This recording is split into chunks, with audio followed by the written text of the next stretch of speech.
कोई role model या mentor जिसने आपकी लाइफ को बहुत इम्पैक्ट किया?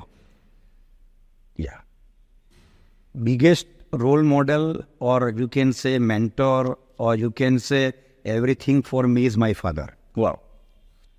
एक्चुअली इनिशियली जब छोटे बच्चे होते हैं, 10वीं में होते हैं, 11वीं में होते हैं, अलग अलग ख्वाब होते हैं. तो मेरा ख्वाब था डॉक्टर बनने का.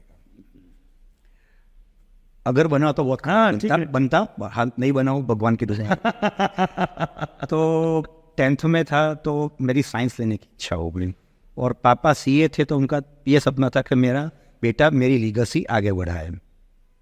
तो थोड़ा टसल हुआ. पापा भी जानते हैं कि टीनेजर के साथ इतना नहीं करते हैं. तो ठीक है, आपको साइंस लेना है. तो वो टाइम पे 10th में साइंस लेते थे, अभी तो 10th के बाद लेते हैं. तो 10th में मैंने साइंस लिया. बहुत पढ़ा, कुछ पल्ले नहीं पड़ रहा था. वाह, बहुत पढ़ा पल्ले नहीं पड़ रहा था. और and I ended up getting just 65% in the 10th. तो वो टाइम पे मेरे को लगा बॉस ये अपने बस की बात नहीं है, पापा जो बोल रहे हैं वो करो सीधा. तो सीधा वापस 11वीं से कॉमर्स में आ गए. मगर at that time also I was not sincere about becoming a chartered accountant. तो क्या कहते हैं कि एक लड़कपन था, नया कॉलेज जाना शुरू किया था, तो एक फ्रीडम एनवायरनमेंट था, तो पढ़ाई में बिल्कुल नहीं मन रहा था. तो पापा वो टाइम पे अपने ज़माने में एक मशहूर सीए, एक लीडिंग सीए हुआ करते थे, आज भी है. हाँ. तो वो टाइम पे मेरी एक एग्ज़ाम के अंदर सीए के एंट्रेंस के एग्ज़ाम एक ट्रायल लग गई मेरी. तो मैंने बोला पापा मैं सीए नहीं करूँगा. पापा बोले एक काम कर, तू नहीं करेगा? मैं बोला ना पापा मेरे बस की बात नहीं लग रही है, बेटर है आप मुझे थोड़ा लूम्स डलवा के दे दीजिए, मैं आराम से वहाँ पे काम करूँगा और रमाता रहूँगा. पापा ने बोला ठीक है चल, तेरी ये इच्छा है, मैं तेरी इच्छा मान रखता हूँ, तू खाली एक बार मेरे लिए एक ट्रायल और दे दे, मगर make sure you give your 100%. बोला ठीक है चलो एक बार और कोशिश कर. आपको पता है फाउंडेशन में 200 मार्क चाहिए पास होने के लिए, 199 आए. Oh I got failed second time. मैंने बोला बॉस इतना मेहनत करने के बावजूद खाली एक मार्क से आगे. पहली बार तो ये था कि ऐसे ही दिया. इस बहुत मेहनत की थी, बराबर है, नहीं हो पाया. तो पापा बोले कि ठीक है अभी तेरी इच्छा है, तू नहीं करना चाहता है तो कोई दिक्कत नहीं है, you can leave the course and you can join the industry. Good. And that is very good from the father point of view. But at that time, जब साइंस ने तो स्पेस दे दिया, कॉमर्स में आए, CA फेल जो भी था, but everything he won by it. At that time I saw some hidden tears in his eyes. बोला ठीक है चल छोड़ दे. वो टाइम मेरे को बहुत छूट गया. पापा को ये लग रहा था कि मैं इतना बड़ा CA हूँ, अगर मेरा लड़का CA नहीं हुआ तो ये संभालेगा कौन.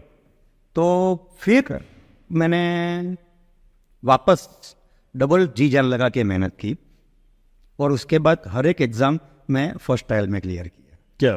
But that was the trigger point to motivate me to pursue the CA course. Good. And then as such भी that's the inspiration for you. Inspiration की आंख में आंसू देखने से बुरा. और even after becoming CA he called me up, तो बेटा आज मैं एक प्रोजेक्ट फाइनेंस की फील्ड में हूँ, if you will join me in their same field, you won't get your own identity. Better you choose your own path. बराबर है. After becoming CA, I went to Mumbai. I stayed there for around 10-11 months. I worked as an assistant of a renowned advocate come solicitor. My first pay was 5,000 rupees at that time. After becoming CA, job किया. Oh, under an advocate. आज कुछ भी हो, CA अपने आप को एक supreme community मानते हैं. तो even though after having that supremacy in the back of my mind, I work under a lawyer and advocate. वहाँ पे मैं पूरा इनडायरेक्ट टैक्सेशन सीखा, कैसे ड्राफ्टिंग करते हैं, कैसे वेरियस फोरम से, ट्राइब्यूनल है, हाई कोर्ट है, उसमें अपीयर करते हैं, क्या आर्ग्यूमेंट्स करते हैं, क्या पॉइंट्स लेने चाहिए, कैसे केस लो पढ़ना चाहिए. बस That was my turning point of my life. वहाँ पे मैं इतना सीखा कि शायद मैं अपने पूरे लाइफ में ये 22 साल की नहीं सीख पाया था. क्या बात. वो मैं 11 महीने में, इसमें लोग हमेशा कहते हैं the first boss is the best teacher for you. Yes, तो वो मैं इतना अच्छा सीखा कि आज की तारीख में भी मेरा जो ड्राफ्टिंग होता है ना, which is always inspired by my senior, that H senior, कि उनकी एक जो आप कहते हैं ना, एक लड़ड़ कहते हैं, वो पैटर्न कहते हैं, वो आज भी मेरे ड्राफ्टिंग के अंदर वो पाई जाती है। क्या बात।